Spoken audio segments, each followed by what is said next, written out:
So, kumusta mga kanoysi? Welcome back sa ating YouTube channel, Pilipinoises. So, ngayong araw, another update naman tayo about politika ng ating bansa. No? So, ang video to is mula kay Boss Balita TV. Supportuhan nyo yan. Also, courtesy na rin sa Senate of the Philippines. So, meron itong pamagat na Coco Pimentel tumistigo na grabe. VP Sara na patayo, nagtraidor si Escudero, tanggal na pareho. So, yan yung bibigyan natin ng reaction ngayon para then yun, bago natin simulan, Boss Balita TV, supportahan nyo yan. Kung trip nyo rin naman na may kasama kayo manood, huwag nyo na rin kalimutan supportahan nyo yung YouTube channel natin, Pilipinoises. So mga kanoysi, hindi na natin ito patatagalin pa. Simulan na natin, baka agawin pa ng China. Again, ang pamagat ng video ito, Coco Pimentel tumistigo na grabe, VP Sara na patayo, nagtraidor si Escudero, tanggal na pareho. So, Boss Balita TV, Senate of the Philippines, Pilipinoises. Like, comment, share, subscribe. Start. Nakakagulat na balita. Grabe, Senator Coco Pimentel, tumestigo na. Binira si Senate President Francis Chis Escudero, tanggalin na dapat sa Senate. Ayon sa nakalap nating impormasyon, alisin dapat si Chis sa pwesto, pinaikot-ikot niya na ang Senate. Halatang ayaw niyang i-impeach si VP Sara sa pwesto, halatang kakampi. Well, yan, maraming mga kababayan natin na nagsasabing na halatang ayaw i-impeach. Yung iba naman is parang yun, naniniwala pa rin sila na ginagawa lang ni Chis yung trabaho niya. No? So, kayo na lang din bahalang humusga sa part na yan, bahala kayo. Siya ng Duterte. Grabe si Senator Coco Pimentel, tumestigo na. Binira si Senate President Francis Chis Escudero, tanggalin na dapat sa Senate. Tara panoorin natin. Sir, with all the criticism dun sa naging decision ng impeachment court na i-return o isole sa House yung articles of impeachment, si SP Escudero, he said there are no limitations on what the impeachment court can or cannot decide. He also said there was nothing in the rules or even in the rules of court that prohibits any senator judge from making such a motion. Your comment, sir? Merong limitations, especially, di ba nag-oath kami? Kung walang limitations, di wala ng oath, di ba? We will render Boom. Doon pa lang. 'Di ba? Doon pa lang tapos na yung laban eh. Tama naman.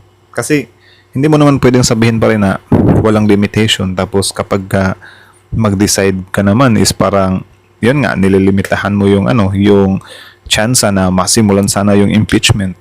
'Di ba? Parang binabaliwala mo yun. 'Di ba? So paano mo mawawala sa tao na isipin nila na parang bias ka dun sa kabila kung yung impeachment na yan, di ba, ang pinaka-better naman sana na gawin dyan is simulan talaga yan.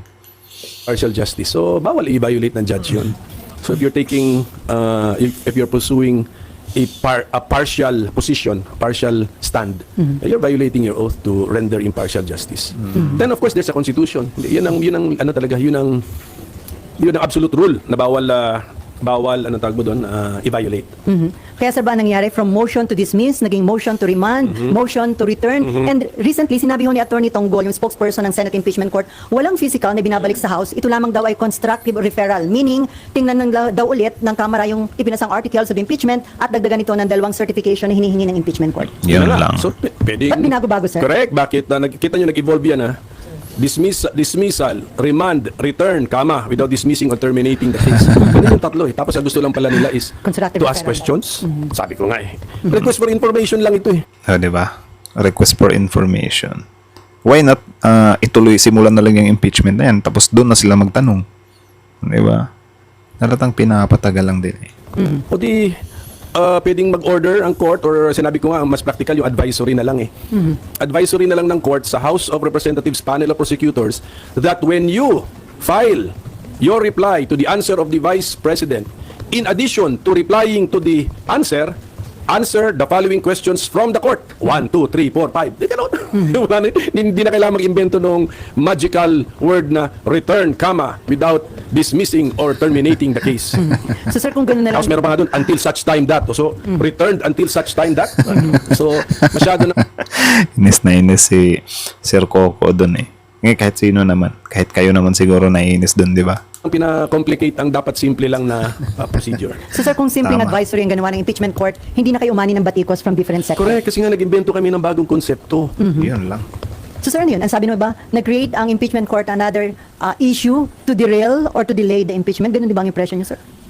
Imbis na simplihan mo yung proseso na madaling maintindihan ng lahat, hindi lang ng taong bayan, but pati yung parties to the case, para madaling makakomply, diretso lang sana, medyo lumiko ka, kumurbada ka, bumaba ka, tumaas ka. Di marami ngayon pwede maka-imagine ng legal issues, hindi ba? So, Tama naman par. Bakit dati ba yung mga nagdaang impeachment, may ganyan din bang nangyari na ibinalik? 'Di ba? Siguro may pumipigil. 'Di ba? Pero yung ibinalik, meron bang ganun? Comment nga kayo sa baba. Kasi parang ano talaga lumilitaw talaga na wala since I think aware sila na malabo yung dismissal. 'Di ba? Kasi for sure mapapahiya sila kung i-dismiss nila yan 'Di ba? So, siguro ang ginawa na lang nila ay sige, dito na lang natin, ay segue na lang natin to dito sa ibabalik natin. Tapos doon na lang natin babarahin na para hindi yan maibalik sa Senate, something like that. Siguro yung plano. Siguro di natin alam. Di ba? Pero kapag ganyan talaga nangyari, ay ipapakain natin sa mga nagsasabi na hindi dismissal yung pagpapabalik na yan doon sa House. Di ba? Kasi walang pinagkaiba yun pare. all the more hindi tuloy napabilis o dumiretso yung daan sa pag-detour mo, pero ngayon nagtatanong saan ka ba papunta?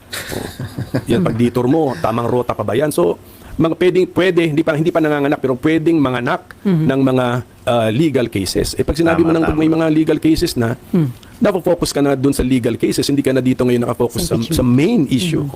So yun yung basic objection ko doon na kung ano man yung gustong ma-achieve. Malay natin, yun din yung plano nila. 'Di ba? Na doon mag-focus sa legal issue kasi alam naman natin dito sa Pilipinas, 'di ba? Sometimes yung pangil ng batas natin is hindi siya basta-bastang tumatalab, especially sobrang makapangyarihan ng taong involved. 'Di ba? Dati nga nung president pa si FPRRD, hindi nga siya napanagot ng ICC, hindi nga siya napanagot sa crime against humanity niya, 'di ba? Yung sa extrajudicial killings. Ngayon lang nawala na siya sa pwesto. Pero ngayon si VP Sara kasi nasa pwesto pa siya. 'Di ba? So alam niyo yung ganyan na kapag isegue nila yan sa mga some kind legal cases na yan, wala talaga. May posible talagang mangyari dyan. Tuloy. Nung complicated order nila inventing the return principle, return to sender principle, na-achieve lang sana yun sa simple advisory to the House of Representatives panel of prosecutors. And don't worry dun sa 20th Congress House of Representatives kasi ang practice sa Amerika na nung pinasa nung 105th Congress sa 106th Congress yung kaso na impeachment, ang ginawa lang ng 106th Congress, nag-submit sila sa Senate as the impeachment court ng panibagong listahan ng panel of prosecutors. So yun na yung manifestation that we will pursue the case. Mayroon kami bagong nominees o bagong names ng prosecutors. So simpleng gawin. So sir, sa tingin niyo may intention na i-divert yung attention sa ibang mga issues dun sa main issue, itong yung impeachment case against VP Sara? Well, konting investigative journalism siguro dyan. Just get the opinions and then the motivations of the 18. Kasi sila naman ang bumoto doon And then dahil po dun sa nangyari, may mga panawagan for inhibition na mag-inhibit. Yari tuloy yung 18. Siya kasi nandun siya sa kabila So 5 lang ata sila, 3. Yung Correct me if I'm wrong. bilang allegedly bias na dito nga sa impeachment case laban kay VP Sara. Well, wag na magpa-inhibit kasi nga pinili ang impeachment nasa Article 11, hindi sa Article 6. Article 6 yung Legislative Department. Article 11. Ibig sabihin nun, yung sumulat natin konstitusyon, pwede sila actually namili ng ibang body to be the impeachment court. Ang pinili pa rin ay Senate. Therefore, let it be. So yung mga judges, yung mga senador na magiging judges, ipaabot hanggang dulo sa decision nila so that they will now state the decision guilty or not guilty. Tapos taong bayan na ang huhusga sa decision ng bawat senador. Pag inhibit, nakakalusot pa siya Hindi niya kailangan sabihin kung ano yung position niya, guilty ba or not guilty. Na-excuse pa siya, tapos yung kanyang absence ay pabor pa sa not guilty. So sir, to avoid yung impression na bias yung ilang senator judges, kailangan ba o possible ba yung gag order? Ang nag-gag order kasi ang korte sa mga parties So Hindi ito na disiplina na lang po ito. Disiplina na lang po. Reminder na lang kasi si Senate President, although lamang siya sa amin, actually kapantay din namin siya kasi in the sense na lahat naman kami parehong may mandato galing sa national. Pero din, kung iisipin mo rin, mas may kapangyarihan pa rin talaga yung Senate President. 'Di ba? Kasi doon pa lang sa fourth with 'Di ba? Doon pa lang sa fourth with na 'yon. Wala na.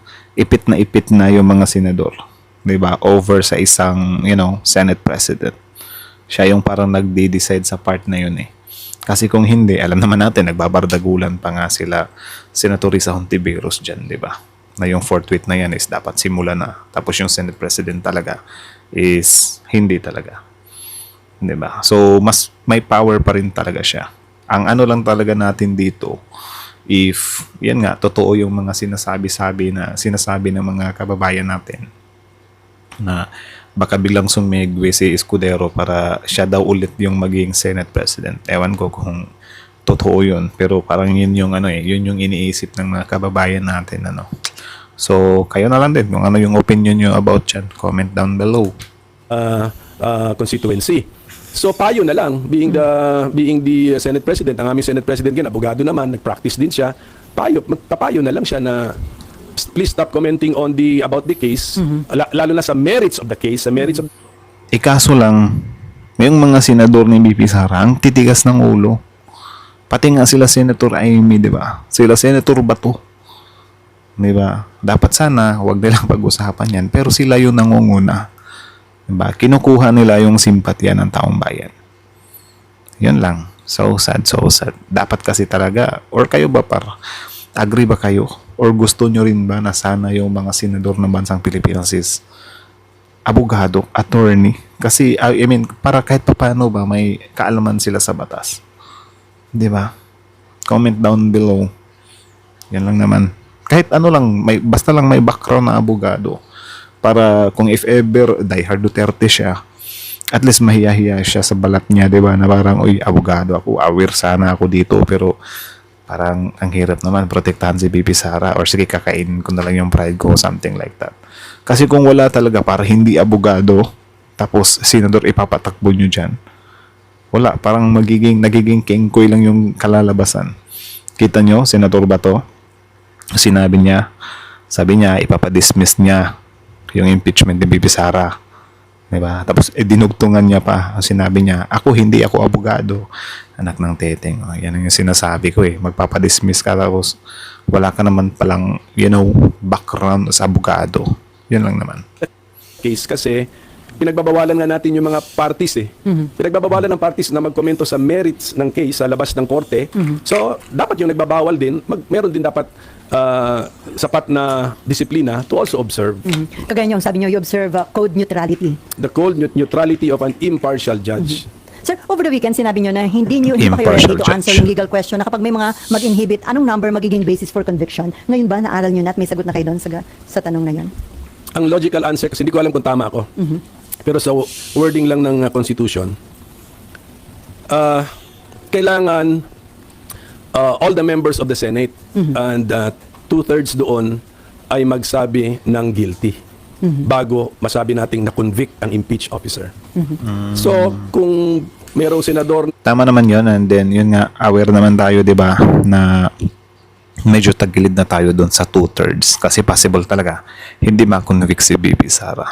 Pero yun nga, yung hope lang naman talaga natin dito is yung last hope na lang talaga natin, sana masimulan yung impeachment na yan. Kasi kahit nasabihin natin na litaw yung 2/3 na yun na hindi buboto, something like that, is parang baka yung iba pwede pang mahiya sila sa balat nila, di ba? Kung makita na nila yung ebidensya. Kaya nga pansin nyo, di ba, parang ayaw simulan talaga yung impeachment. Kasi parang tatakot siguro sila na, mabigat yung ebidensya. Mahihirapan silang mag-no. Yan lang naman eh. Yan lang naman talaga yung pinaka-goods sana na mangyari, na masimulan yung impeachment. Pero wala. Ginagawa talaga nila lahat yung makakaya nila para ipa-dismiss eh. Di ba? Tuloy. na absent, may sakit, siraan tiyan, nasa abroad, nag-inhibit, nandun, ay magsalita, ay magpaliwanag, tinanong guilty or not guilty, tumahimik lang, ay magsalita. O lahat yung hindi counted na nagsasalitang guilty. Binibilang natin dito yung sinasabi yung salitang guilty, yun po ang bibilangin. So, Hindi binibilang yung nagsabing not guilty, hindi importante yun. Ang importante, ilan ang nagsabing guilty. So, hindi nagsalita counted as what, sir? Hindi siya nagsabi ng guilty. So hindi siya counted sa guilty. Kailangan umabot yung guilty ng 16. Pag hindi umabot, there is no conviction. Ganun lang po yun. Hindi na lang natin sasabihin, hindi na lang natin So pwede palang mag-neutral. Gaya nung sa impeachment ni VP Sara doon sa Congress. Talaga ba? So meron ba lang pwedeng mag-playing safe na parang hindi na guilty? 'Di ba? Okay. Goods yun ah. Or correct me if I'm wrong na lang sa pagkakaintindi ko. Yung sasabihin not guilty but not convicted. Pero pwede din mag-abstain. Abstain, tahimik, umalis, nag-walk out, nag-absent. No. Pero yung abstention, considered as acquittal yun, sir. Ang abstention, hindi nagsalita ng guilty. So, hindi mabibilang sa Guilty. pagbilang natin ng guilty at kailangan 16 para masabi nating na-convict.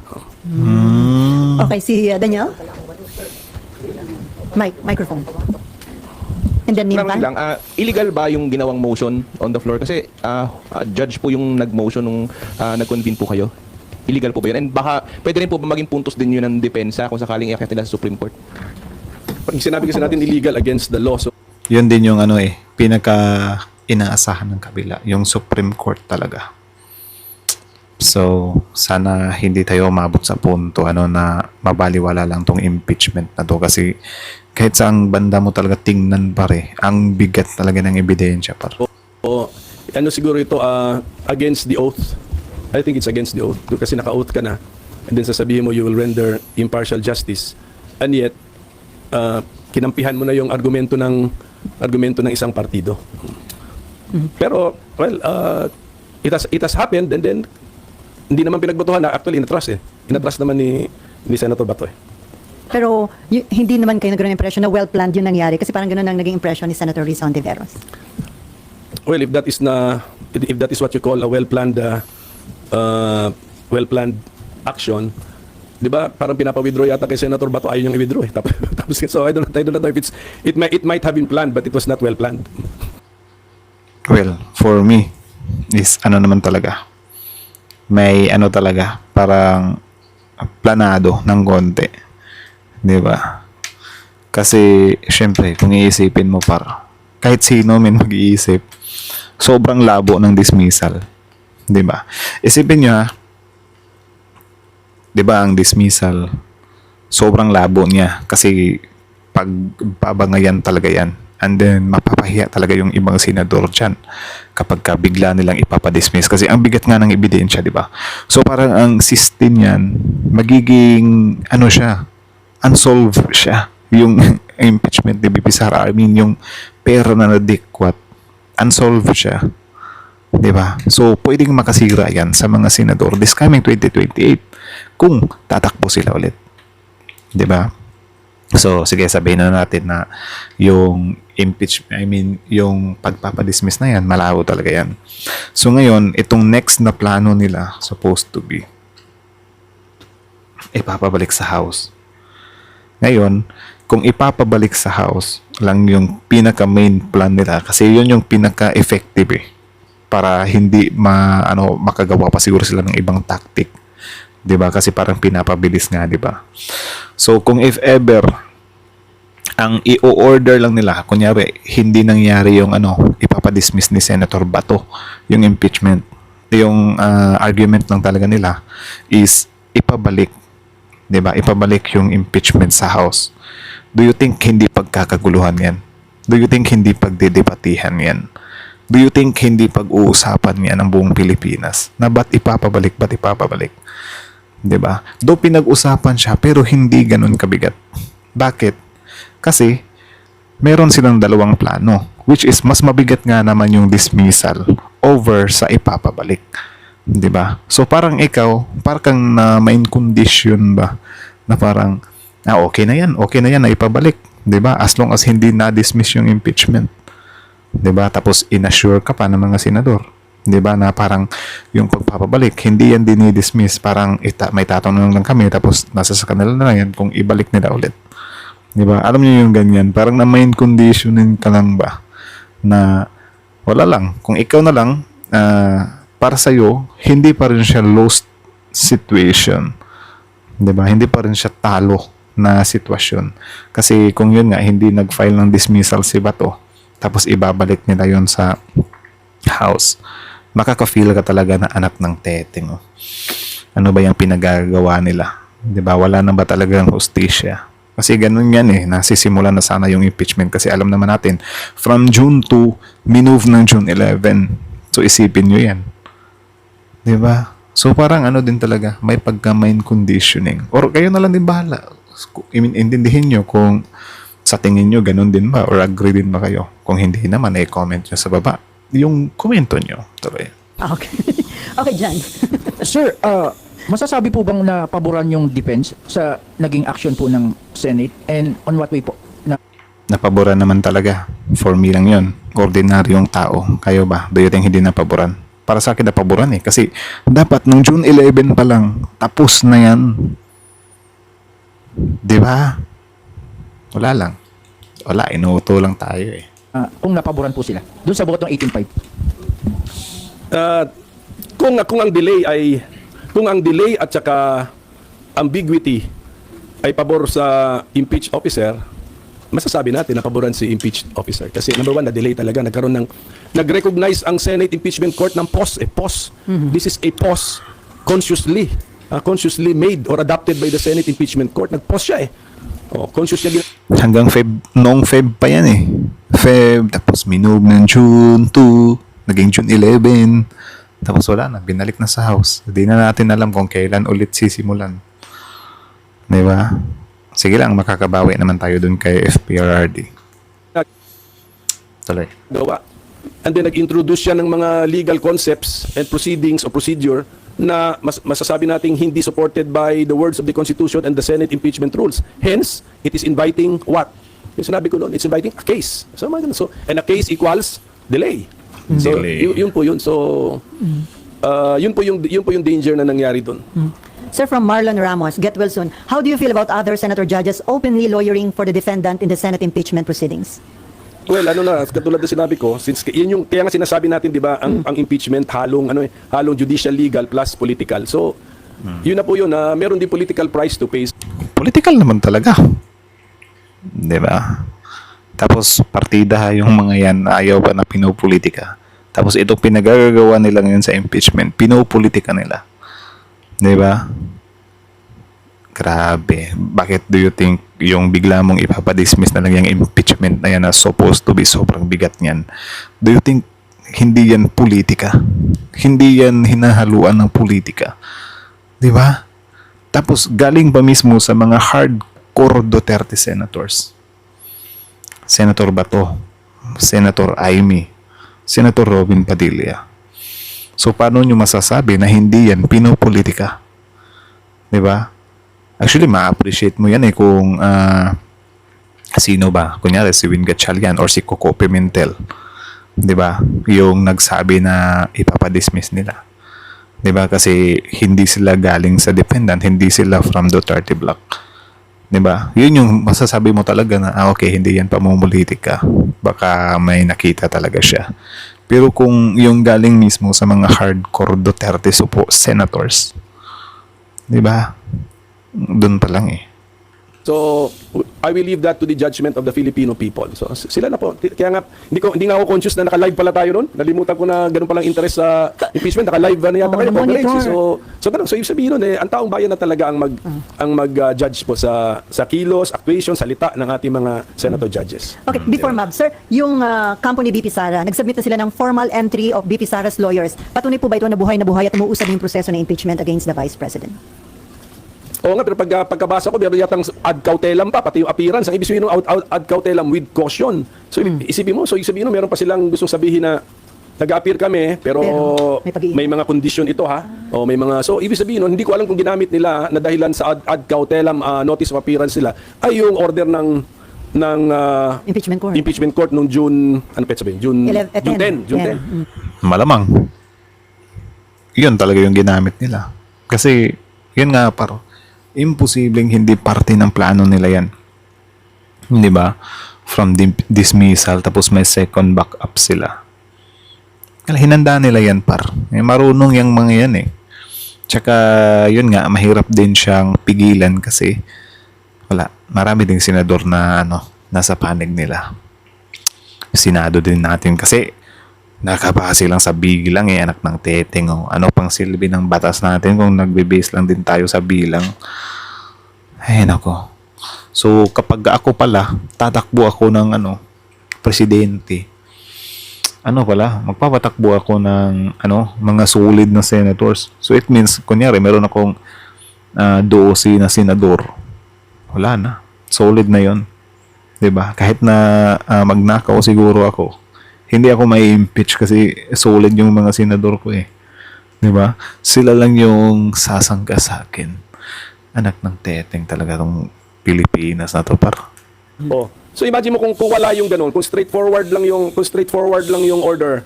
Oh, mag-add cautela appearance pa ba ang mga abogado? Oh, dapat lang yan, straightforward. Bakit? Kaya magtatanong ka, bakit with caution pa ang appearance nyo sa korte namin? Ano pa lang ibig nyo sabihin? Pero considering na from Fortune, Narvasa, and Salazar Legal at Office, mga big time po ba itong mga abogado ni BP? Oh, kilalang law firm po yan. Okay, Mag. Sir, kapag ngayon po kasi 'di ba merong order, meron nga po pinapasubmit sa HOR. Sir, if they don't submit, what do you see happening? Meron po kasing concerns na magkaka-deadlock, di uusad, ano pong pwedeng mangyari kaya? Yun na nga. That's my point na it should have been straightforward procedure na lang. In the first place, merong ang presumption of regularity. Number 2, ang initiation, sabi ng Constitution, ang initiation ng impeachment, duty and responsibility ng House. Ang trial and decision making sa impeachment, duty and the obligation na responsibility ng Senado. Nag-file na nga ang House. Bakit pa namin sinasabing, certify nyo nga na hindi unconstitutional yung ginawa nyo? Tama. Siyempre, yung kumilos ang House, siyempre sa mata ng House, hindi naman unconstitutional yung ginagawa nila. Wala Tama. namang Senate or House, pag nagpapasa kami ng batas dito, although later declared unconstitutional by the Supreme Court, nangyayari na yan. Not only today, but decades ago, nangyayari na yan. Hindi po consciously pinapasa ng Kongreso yan na we will consciously pass an unconstitutional law. Sa mata namin, when we passed it, it was constitutional. Although, Tama. nung further study ng Supreme Court declared unconstitutional. So, ganun din yun. When the House passed that verified complaint, which became the articles of impeachment, sa mata nila, for sure, hindi unconstitutional yung ginagawa nila. O ngayon, binalik na namin para sagutin kami na, syempre, hindi unconstitutional sa mata namin when we made it. So, it really caused unnecessary delay. It introduced a maneuver, a detour, Diyan din sila magaling delay. na hindi na kailangan gawin. Ito introduce legal concepts na not so clear ang meaning. When number 1, we could have just assumed it, and then number 2, we could just have asked them simply without Tama. returning. Tama. Okay. Follow up na po. Ang bigat nun. So, yun lang naman mga kanoisy. So, kayo na masasabi nyo dito. Comment down below, tapos yun, pag-usapan natin yan sa comment section. So, mabigat-bigat yun. Grabe talaga. Parang walang posing Ito sana ganitong mga senador yung mga niluklok natin 'di ba? Can you imagine that, par? Walang posing, par, lahat nasagot. Ganyan talaga yung yung at kinagandahan din kapag matalino yung senador natin kasi wala kahit anong pasikot-sikot. Kaya niyang ibalik yung mga tanong So, anyways, hanggang dito na lang muna. So, Boss Balita TV, supportahan nyo yan. Original video link in the description box below. Panoorin nyo rin, subscribe nyo rin. Tapos, syempre, bago nyo iwan yung YouTube channel natin, Pilipinoisy, don't forget to like, comment, share, subscribe. And also, courtesy na rin sa Senate of the Philippines. Tapos, kudos din kay Sir Coco Pimentel. So, kita nyo naman yun, par. Diba? Paulit-ulit talaga na inaano dito, par, na bakit pa kailangang ibalik yung article of impeachment. 'Di ba? Kasi sobrang halata talaga para na dinidili. 'Di ba dapat ang gawin ng Senado? Sige, simulan natin yung impeachment. Ngayon, certify. Dapat habang ginagawa yung impeachment trial or nagta-trial kayo, meron din kayong iniimbitahan na nasa House or yung nag-submit. And I think nandun din naman siguro yung sa House. 'Di ba? Kasi parang i-cross-examine nyo siguro 'yan. 'Di ba? So bakit ipapabalik pa? To buy time. Or siguro wala, hindi pa sila ready na na ma-impeach si VP Sara, baka may something pa silang niluluto. 'Di ba? Grabe. Iba 'yun, parang naliwanagan din ako doon na pwede mo naman talagang tanungin or pwede mo namang ipa-certify yan. Kasi for sure, yung papa-certify dyan, mga lang siguro yan. Sobrang taas na ng 2 days niyan or 1 day. Or kaya baka nga 1 day lang. 'Di ba? Hindi sana tapos na yan ngayon. So ngayon, ano nangyari? Pa-certify, ang tagal namang bumalik nun. Diba? Kaya, mawala, sobrang hirap din talaga ang ano, kahit anong gawin ng taga-kabila, sasabihin nila na hindi siya dinidelay, hindi siya pinapa-dismiss, hindi siya dismiss. Sobrang hirap talagang paniwalaan yan, par. Kasi, kita nyo, nasa na ba yung impeachment ngayon? Ano nang balita? Ang tagal namang ipa-certify nun. Ay, sige yun. Parang, I think, may balita na parang hindi tinanggap ng Congress. Or ewan ko, correct me if I'm wrong na lang kasi medyo delay na tayo sa pagsunod sa mga balitang ito. But, yun nga, di ba? Inuubos yung time natin pare. Tapos yun nga yung sabi dito kanina about dun sa parang well-planned nila or planado nila na ibalik na lang yan. May possibilities naman din talaga. 'Di ba? Though hindi natin alam na kung yun ba talaga yung reasons, pero kung iisipin mo, pwede. 'Di ba? Pwedeng yun yung pinaka main plan talaga nila. Ang ipabalik yung impeachment na yun sa Congress para ma-delay, para mapatagal. Maybe yung dismissal ni Bato, decoy lang yun. Pain lang yun. 'Di ba? Itong dismissal na to, ipapain natin to. 'Di ba?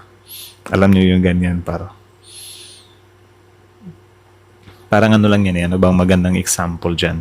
Yung ganyang way ng tactic na parang though parehas naman talo yung taong bayan sa desisyon ng dismissal or ibalik kasi talo talaga yung taong bayan par.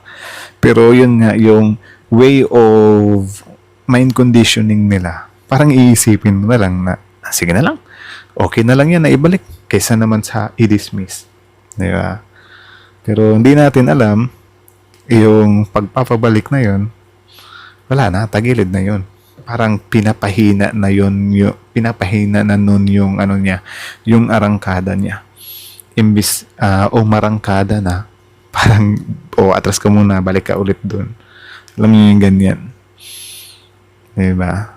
So, ewan ko kung ano pa yung pinakaplano ng mga Duterte to, pero kita nyo naman, iba din talaga yung nagagamit ng kapangyarihan. Kaya nga siguro sobrang daming tumatakbo sa bansa natin. Kasi iba talaga yung nagagawa ng kapangyarihan pare. Diba? Iba talaga yung nagagawa ng nasa pwesto ka. Iba talaga yung nagagawa na sobrang daming taong tumitingala sa'yo. Like, kahit na sobrang mali na yung pinagagawa mo, iniidolo ka pa rin. Diba? Saan kayo nakakita? Congressman. Diba? Congressman. Kumalat yung video. Hinidbat yung lalaki. Diba? Tapos nanalo pa partida. Diba? Sinabihan lang kayo na nasa sa inyo na lang yan. Kung iboboto nyo pa rin ako, ayun, nanalo pa rin. Diba? Yan kasi yung gusto nila eh. Ewan ko ba? But anyways, hanggang dito na lang muna. So kayo na masasabi nyo dito, comment down below. Tapos yung pag-usapan natin yan sa comment section. So kayo na masasabi nyo kay Senator Chis Escudero, Senate President. Comment nyo sa baba. Tapos kay Sir Coco Pimentel din. Ano din yung masasabi nyo sa kanya? Comment down below. And then that's it. Thank you so much for watching. Pope Noise is out.